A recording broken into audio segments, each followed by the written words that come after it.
This clip is brought to you by SaveWithConrad.com.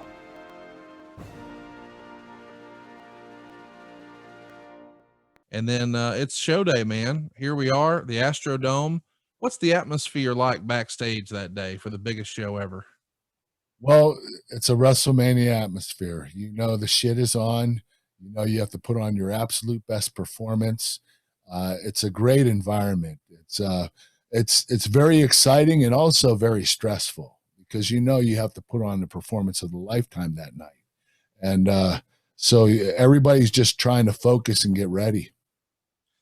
Does Vince or anybody with the company hold like a pep talk or rally, a big speech? Does anything like that happen on a big show like this, or does everybody there just all about business? It's just all about business. Vince usually gave those speeches the week prior at Raw and SmackDown. He knows that we're busy that entire week of WrestleMania with everything that we're doing, going over our match, appearances, media, everything. So we don't have that speech on Sunday at WrestleMania. That's already been done, taken care of, and it's up to us to perform the best we can. What's show day like? You know, do you have any pre-match rituals when you know it's going to be a big show? Do you eat a certain type of breakfast? Do you wake up at a certain time? Do you have any, what's the old thing? Maybe you had some superstitions. You wore a special pair of socks or anything like that? No, I didn't have any superstitions. I just would do what I always did. Have a good meal in the morning. I would go for a run, get nice and warmed up, loosened for the day, and go to the arena, get my gear on, say a prayer, and go out there and do what I do best.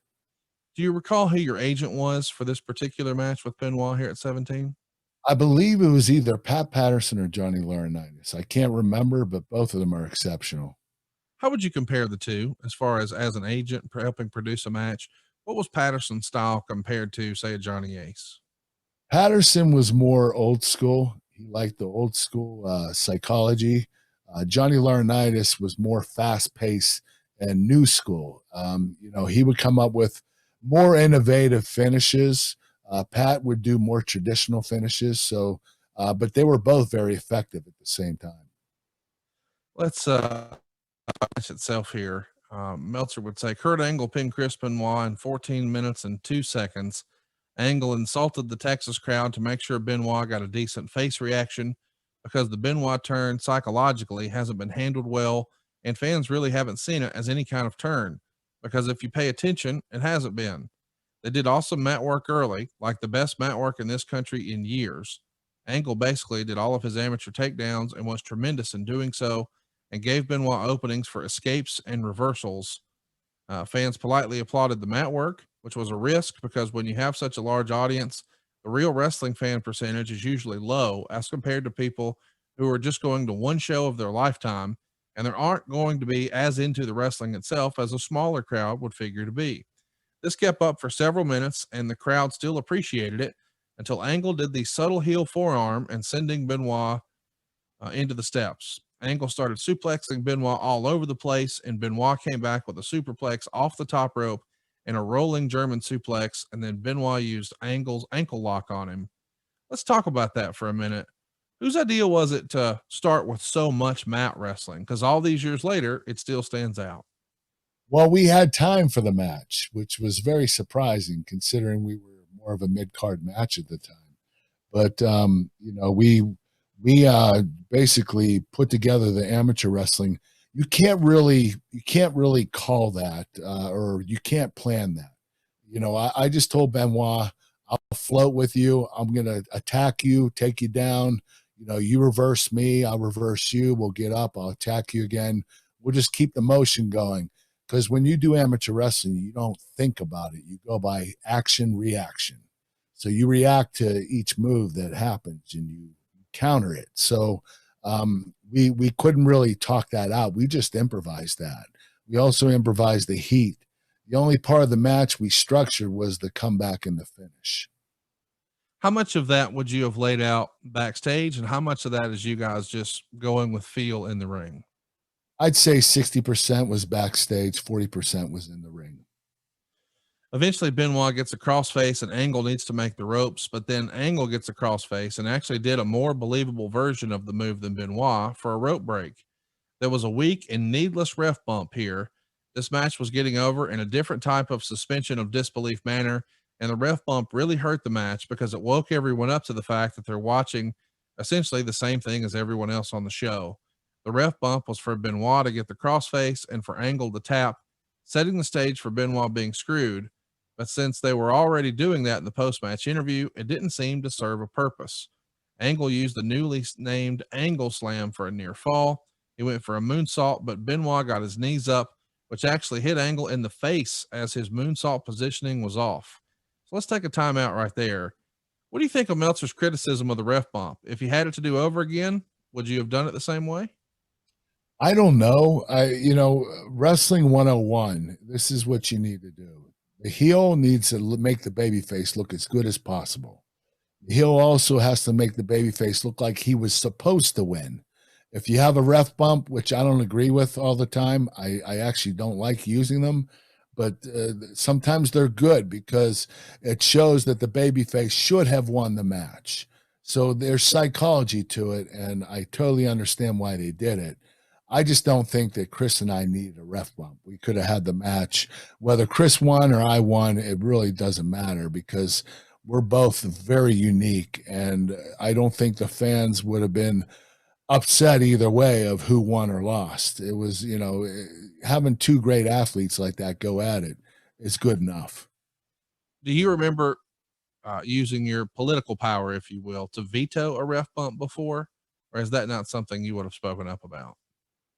I didn't use a lot of ref bumps, but I used them a lot earlier on in my career, and I didn't really speak up back then. I was relatively new. Let's talk about the moonsault.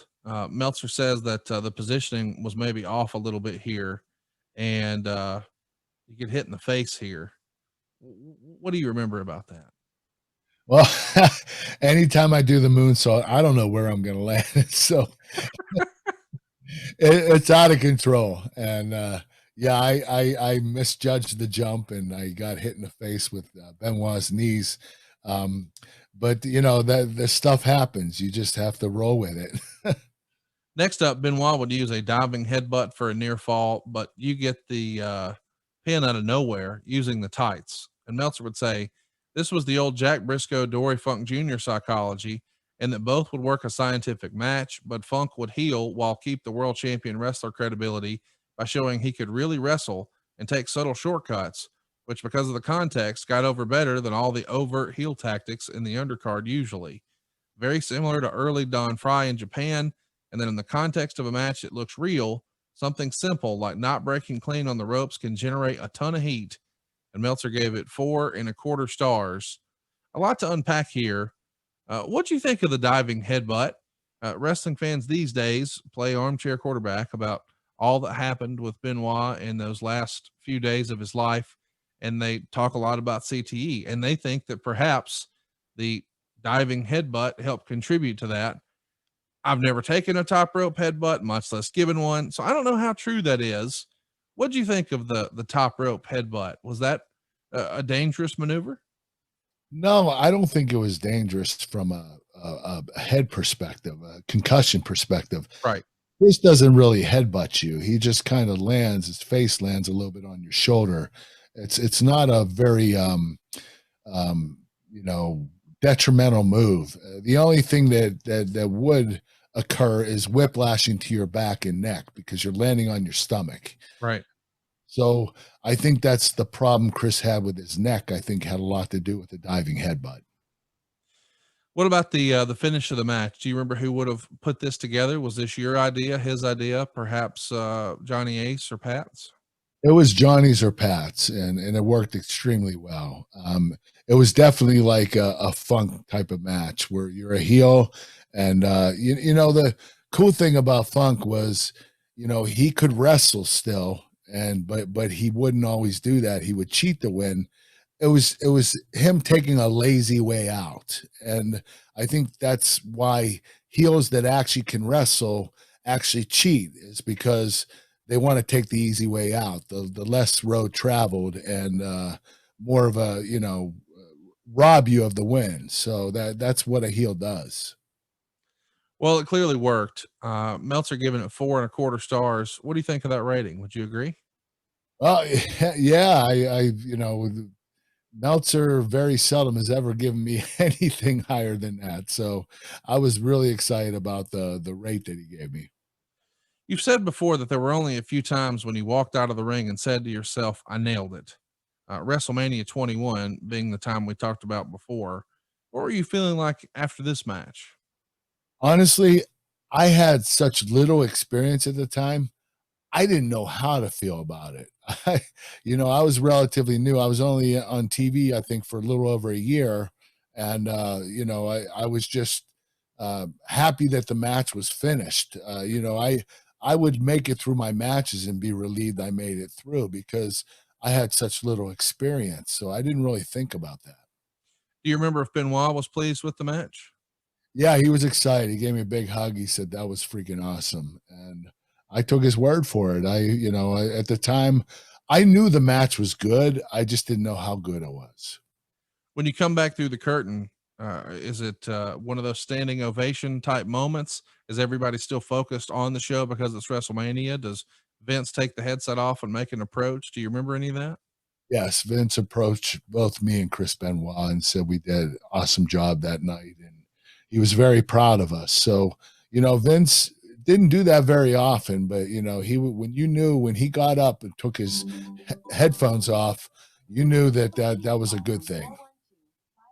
So tell me a little bit about the post match. When you leave the building that night, do you go back to the hotel? Do you do the after party thing? Are you getting together with friends or family? What's your ritual here after WrestleMania to sort of celebrate your big night? Well, you have to go to the after party, regardless if you want to or not. But it's a lot of fun. We let loose. We have, eat food, have drinks, watch the WrestleMania that just transpired. So it's pretty cool environment, and you get to converse with, husbands and wives of the wrestlers, and it's a lot of fun. And it can last all night if you wanted to, but most of us had to get up for Raw the next day. Well, we should mention you're not technically done when you leave the ring that night. Kevin Kelly is going to try to interview you backstage, and Benoit is going to attack you, put you in the crossface. We know that they're building towards another big match between you two, the ultimate submission match at Backlash. We're going to cover that here in a few weeks here on the Kurt Angle Show. Later that night, in the main event of WrestleMania 17, we see Stone Cold and The Rock actually get it on, and Stone Cold turns heel. This is a major moment in wrestling. In hindsight, Austin says it's either the biggest or the second biggest regret of his career. What'd you think of them turning essentially the guy who made you a wrestling fan into a bad guy? I don't think Austin needed to turn heel. I think he was red hot as a babyface and continued to be. He wasn't getting stale. I just think that it was a move by the company that wanted to make a lot of other talent that were coming up as baby faces, like The Rock. Obviously, The Rock was already there, but myself, I turned babyface and had a program with Austin. But the match that night was incredible. I thought, you had two of the biggest stars in the business going at it. If you're going to turn heel at any particular time, WrestleMania is the best time to do it. The whole world's watching. It is something that will be debated forever, but there's no debate. WrestleMania 17 was a critical success as well as a financial success. The readers of the Wrestling Observer gave it 99% thumbs up. That's 588 votes thumbs up, only 6 thumbs down for just 1%. The best match poll was really close. Austin and Rock got 157 votes. That historic TLC match got 120, and you and Benoit are right behind them with 119 votes. Pretty remarkable that you only had one less vote than the TLC match, which, my goodness, when you think of all the crazy spectacles that happened in that, that's pretty high praise. Wouldn't you agree? Oh, without a doubt. I was elated when I saw that vote system. The TLC match is considered one of the greatest WrestleMania matches of all time. They used so many gimmicks and they did it extremely well. It was a well planned out match, and everything was incredible in that match. and to be one vote less showed that we were just a wrestling match, straight up wrestling. It showed that wrestling, when you wrestle in the ring, it can be just as popular, just as demanded as, the gimmick matches. Yep. Just depends on how you do it. But the night went to Rock in Austin. They had an excellent main event. Two of the biggest names in the business going at it in the history of the business. This was a huge matchup that was highly anticipated for years. So I understand why they got the most votes. They deserved it. Let's talk a little bit about your other match with Chris Benoit. WVM on Twitter wants to know, Kurt, what was your better match with Chris Benoit, WrestleMania 17 or Royal Rumble 2003? I'm partial to 2003 because the crowd was so invested. I feel like you guys had them in the palm of your hands. Of course, that was when the world title was on the line. But this was WrestleMania, which is obviously a whole different animal. Which match did you prefer, Kurt? I've always said that my favorite match of all time that I've ever performed in is the Royal Rumble 2003. The structure of the match, the way we laid it out, the false finishes, the submission trade-offs, the amateur wrestling at the beginning. It was a well planned out story that was an incredible finish. Everything came together that night, and I was really excited about this match. I didn't know how good it was until I watched it back, and I was like, holy crap, this was the best match I've ever wrestled in. And to this day, it still rings true. Let's talk a little bit about in-ring workers. Jason says, where does Benoit rank amongst most believable in-ring workers that Kurt has ever been in the ring with? Number one. Number one. Yes. He's above everybody. If you're talking about just in-ring performing as a technician, a wrestler, a performer, Chris Benoit is the top. He's number one on the chart, always will be. I never faced a guy that intense, that technically sound, and that explosive in my life. He is, without a doubt, the best in-ring performer I've ever been in the ring with. What's the downside of wrestling Chris Benoit back then? Was there one? No, there was no downside. You knew you were going to get really tired. He goes at 120 miles an hour the whole time, man. He's an intense individual. A lot like me. I felt like I was wrestling myself whenever I'd wrestle Chris Benoit. So we'd up the ante too. We try to blow each other up. So it was an inside joke that we had to see who would get tired first, but neither one of us would get tired. Talk to me a little bit about his chops. Is that where does he rank in terms of chops you want to avoid? Well, Chris Benoit was an incredible worker. He had great touch, never touched you. When he punched you, kicked you, his suplexes were safe. He looked brutal, but he wasn't. He was very light. But his chops were the most brutal thing in the world. They would put red marks and bruises on your chest. Your chest would bleed. It was incredibly painful. And Chris Benoit was the man with that stuff. Every time he did it, I would squint and say, oh, God, not again. Horrible. Here's one from Ringside Rant Jones, who says, this match is probably one of the best technical matches in Mania history. With that being said, who, in your opinion, in the current crop of talent on any roster, do you see as being one of, if not the best technical wrestler today? Daniel Bryan, without a doubt. That guy's a technical master. I love his work. I wish I would have wrestled him. He is one of the best in-ring performers today, and I think of all time. Even though he's a little undersized, he makes up for it with his work ethic and what he can do in the ring. He is just incredible. And AJ Styles is another guy that is a great technician when he wants to be. He does some high flying stuff too. So does Daniel Bryan. But as far as technically sound, AJ Styles and Daniel Bryan are the two best. When you wrestled a guy like Benoit, and you acknowledged earlier that you're relatively new in the business, but he's the baby face, you're the heel. We've heard typically over the years the heel would call a match. You also said that 60% of this match was probably called in the back. The other 40 is just improv. That other 40 that's improv, who's calling the match? You or him? I was calling the match. I started, at the beginning, I was attacking Chris. So I would start the motion going, and then Chris would counter, and I'd keep going. I would counter, then he would counter.